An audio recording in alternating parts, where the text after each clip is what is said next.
సంఘటన నిమిత్తం సోము వీర్రాజు గారు ప్రజల పక్షాన మాట్లాడుతున్నప్పుడు స్పీకర్ గారికి క్లియర్గా ఈ రాష్ట్రంలో అభివృద్ధి ఏం జరుగుతుంది,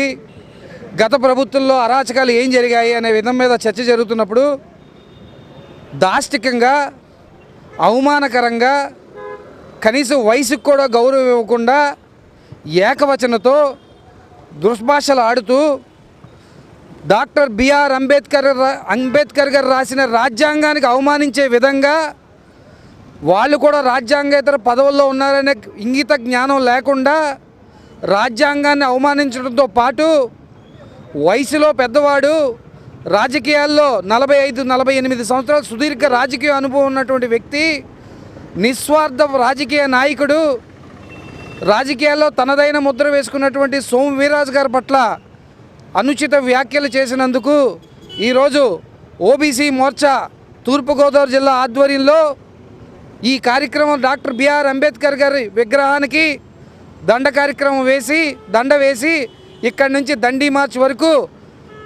జగన్మోహన్ రెడ్డి గారు సభ్యులు చేస్తున్నటువంటి అరాచకాలకు నిరసనగా ఈరోజు నిరసన ర్యాలీ చేపట్టడం జరిగింది. కావున ప్రజలందరూ కూడా ఈ కార్యక్రమాన్ని గమనించి రాబోయే రోజుల్లో వైఎస్ఆర్ కాంగ్రెస్ పార్టీ సభ్యులకి, ఆ పార్టీ యొక్క అధిష్టానానికి బుద్ధి వచ్చే విధంగా మరొక్కసారి 11 సీట్లకు ఎటువంటి సమాధానం ప్రజలు ఇచ్చారో త్వరలో కూడా అటువంటి సమాధానమే మళ్ళీ ఇవ్వాలని కోరుకుంటూ ఓబీసీ మోర్చా ఈ కార్యక్రమం చేపట్టడం జరిగింది. ఎంతో ప్రతిష్టాత్మకంగా రాజ్యాంగం అంటే ఒక విలువలతో కూడుకున్న రాజ్యాంగాన్ని మన భారతదేశం ఈరోజు ఫాలో అవుతున్నాం. మనం అటువంటి రాజ్యాంగంలో ఉన్నటువంటి అంశాలని పక్కన పెట్టి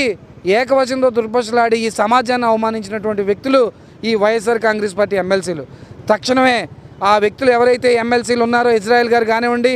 రమేష్ యాదవ్ గారు కానివ్వండి, ఆ విక్రాంత్ గారు కానివ్వండి, ఇమీడియట్గా తక్షణమే బేషరతుగా సోము వీర్రాజు గారికి క్షమాపణ చెప్పాలి. సోము వీర్రాజు గారు క్షమాపణ చెప్పడంతో పాటు అంబేద్కర్ గారు రాసిన రాజ్యాంగానికి క్షమాపణ చెప్పాలని చెప్పి మా డిమాండ్ చేస్తున్నాం. కావున ప్రతి ఒక్కరు గమనించి ఈ కార్యక్రమాన్ని అందరూ కూడా దిగ్విజయం చేయాల్సిందిగా కోరుకుంటున్నాం.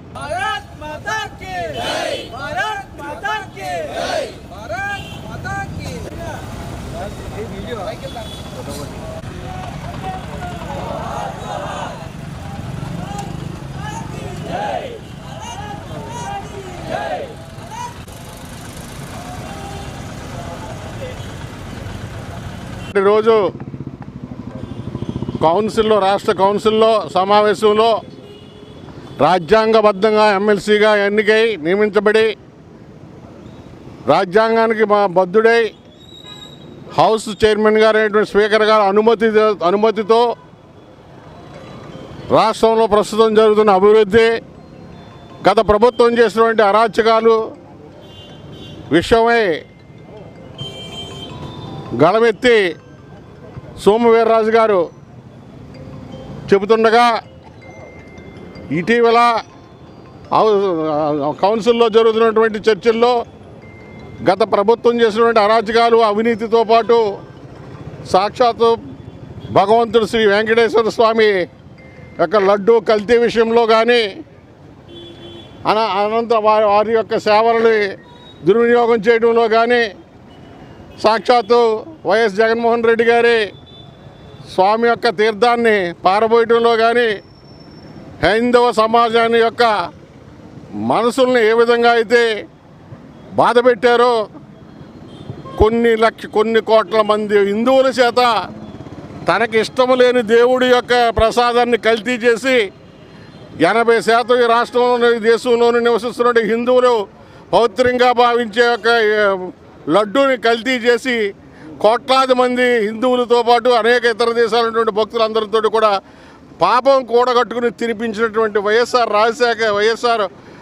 జగన్మోహన్ రెడ్డి గారి యొక్క ప్రభుత్వ తీరుని ఎండగట్టడంతో పాటు అప్పుడు జరుగుతున్న అరాచకాలు, ఇప్పుడు జరుగుతున్న అభివృద్ధిని చెబుతుంటే తట్టుకోలేక, ఉక్రోషంతో ఏమీ చేయలేక